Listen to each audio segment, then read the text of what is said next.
Namun kami sangat beruntung karena masih bisa bermetamorfosis menjadi sagunya teman-teman.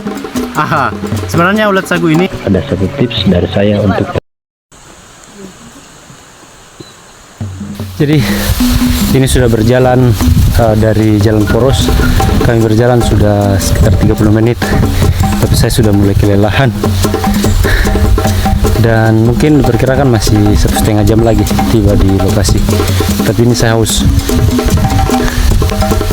mau cari bambu dulu, siapa tahu ada dari sini ada bambu, bisa kita ambil air.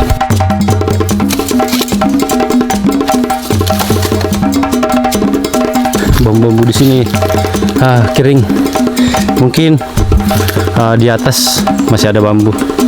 Kita cari lagi, tapi saya sudah kehausan sekali nih. saya dan ketiga teman saya melanjutkan perjalanan. Walaupun di bawah terik matahari yang begitu panas, tidak mengurangi semangat berpetualangan kami kali ini. Setelah mencapai puncak gunung ini, kami mencoba keberuntungan kami. Apakah kali ini kami berhasil mendapatkan air bambunya? Namun tentu saja hari ini kami belum beruntung. Gagal dan gagal lagi mendapatkan air bambunya. Mungkin lebih bagus kami melanjutkan perjalanan. Tahu-tahu di daerah sini ada pondok. Siapa tahu saja ada sumber air. Memang di sini kami agak kesulitan mencari sumber air karena berpetualangan kami kali ini tidak melewati sungai.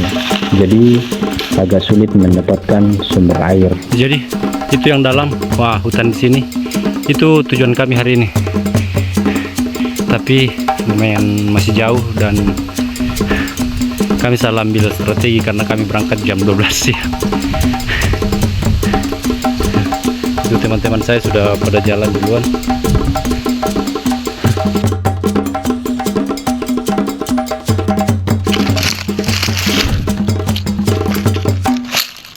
Waduh, pantasan tidak ada air. Ini akibat kekeringan.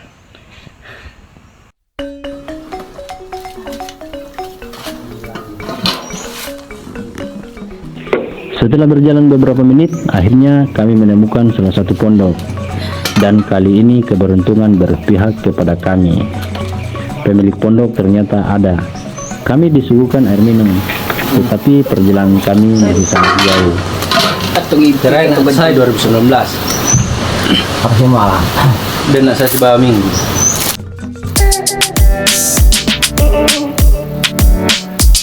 Setelah berbincang-bincang bersama pemilik pondok, kami melanjutkan perjalanan. Sepanjang perjalanan kami mencari buah-buahan yang bisa dimakan, dan ada banyak buah-buahan yang kami temukan. Buah ini salah satunya. Buah-buahan ini banyak tumbuh di daerah Sulawesi. Mungkin saja di daerahnya kalian ada juga buah-buahan seperti ini. Jadi buahnya seperti ini. Kita buka isi dalamnya seperti apa. Ini. Jadi dia terlihat seperti markisa, cuman ini kecil. Coba kita rasanya seperti apa. Manis.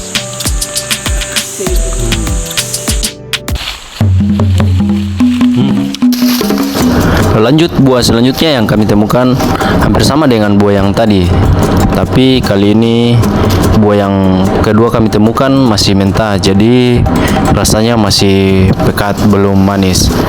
Jika tumbuhan ini atau buah-buahan ini sudah matang, rasanya sangat manis, tapi buah ini masih mentah. Dengar. Setelah berjalan hampir 2 jam, akhirnya kami tiba di lokasi yang menjadi tujuan kami kali ini. Dan salah satu teman kami melihat ada pohon sagu yang tumbang. Mungkin karena sudah tua atau mungkin saja ada angin yang kencang sampai pohon sagu ini tumbang. Dengar toh? Iya udah lalan, anu kalian itu mak. Setelah memeriksa pohon sagu ini, ternyata ada begitu banyak ulat sagu yang ada di dalamnya. Ya lumayan buat makan malam kami hari ini. Ulat sagu seperti ini di daerah kami sudah mulai langka. Namun kami sangat beruntung karena masih bisa menemukan ulat sagu di dalam hutan seperti ini. Mungkin di daerahnya kalian ulat sagu tidak dimakan atau mungkin saja bisa dimakan sama seperti di daerahku. Jadi seperti ini ulat sagunya teman-teman. Aha, sebenarnya ulat sagu ini bisa langsung dimakan tanpa direbus, langsung dimakan begini. Tapi karena saya tidak terbiasa dengan makan mentah, jadi saya akan panen semua ini baru nanti kita akan masak. Semoga ini masih banyak guys. Masih banyak di dalam. Kalau di daerahku ulat sagu ini banyak yang mengkonsumsi, apalagi kalau dicampur dengan sayur rasanya sangat enak. Ulat sagu atau yang dikenal sebagai larva dari kumbang sagu, biasanya masyarakat mengkonsumsinya dengan cara dimakan langsung atau dimasak. Kandungan dari ulat sagu sendiri terdapat protein, namun sebagian besar terdiri dari lemak. Biasanya larva dari kumbang sagu ini akan mempertahankan bentuk larva dalam kurung waktu 2,5 bulan bahkan hingga 6 bulan, tergantung dari tingkat temperatur dan kelembapan, dan akan bermetamorfosis menjadi kumbang. Teman-teman terus melanjutkan panen ulat sagu dan memeriksa di seluruh batang sagu yang telah tumbang ini, karena ulat sagu biasanya bersembunyi tidak hanya di permukaan batang, melainkan juga di bagian dalam batang sagu.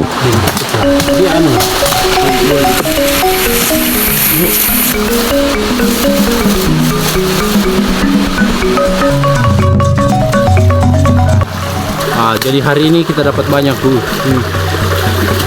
Lumayan ini buat ini bisa kita makan malam sama makan pagi besok. Coba.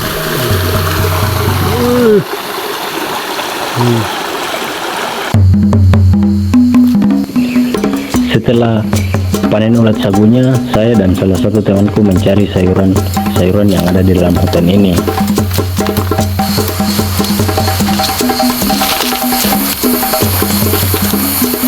Jadi sayur ini nanti kita akan campurkan dengan ulat sagu kita. Ini rasanya enak sekali. Kalau daerah sini namanya katapuk. Tidak tahu kalau di tempat teman-teman sayur ini namanya sayur apa.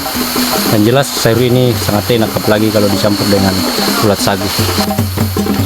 Rencananya mau dicampurkan dengan ulat sagu yang tadi, karena ulat sagunya kami mau masuk di dalam bambu, ya kalau bahasa di sini di roda.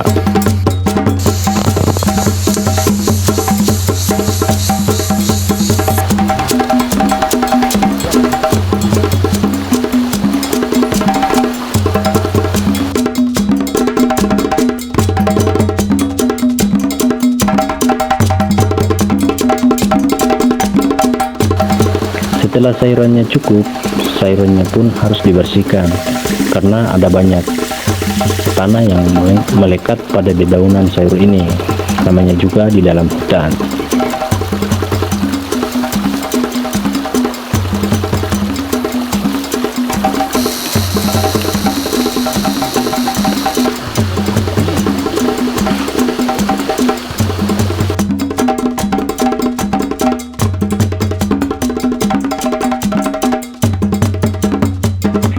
Dan tidak lupa juga ulat sagunya kami bersihkan.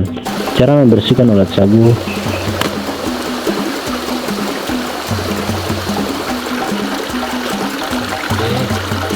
badannya kita iris-iris seperti ini, biar air yang terkandung di dalam ulat sagunya keluar. Biasanya kalau tidak dibersihkan seperti ini, rasanya biasa pahit. Dan yang membuat ulat sagu ini unik karena tidak semua orang bisa memakannya. Contohnya kedua temanku ini katanya kalau dia makan ulat sagu dia alergi. Setelah semua dibersihkan, sayuran katapunya dan ulat sagunya saya aduk-aduk hingga tercampur rata. Dan tidak lupa juga garam dan bumbu-bumbu penyedap lainnya saya masukkan ke dalam wadah ini, termasuk bawang putih.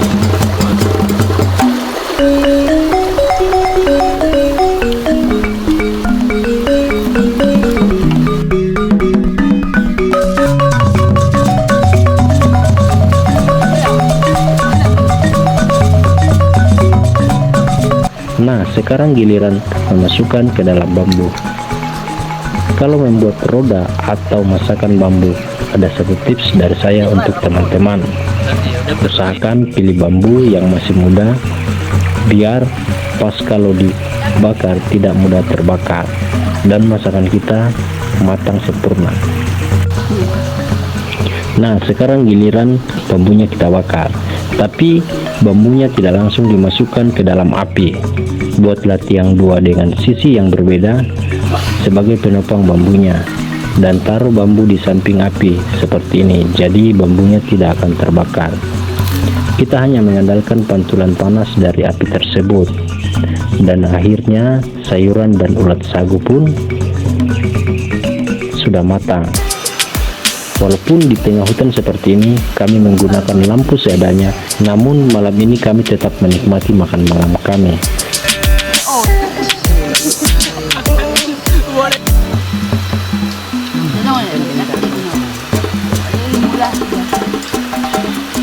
Setelah makan malam, waktunya untuk tidur. Kebetulan hari ini kami sudah menyiapkan tenda. Walaupun tendanya cuma satu, tapi kami muat untuk 4 orang.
Di sini sudah sekitar jam 6 pagi.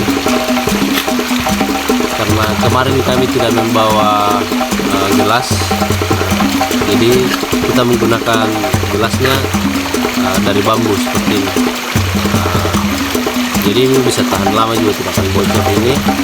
Jadi kalau teman-teman ke dalam hutan itu sebenarnya tidak perlu repot, karena segala sesuatunya itu sudah disediakan alam. Tinggal bagaimana caranya kita memanfaatkan dan tidak merusaknya.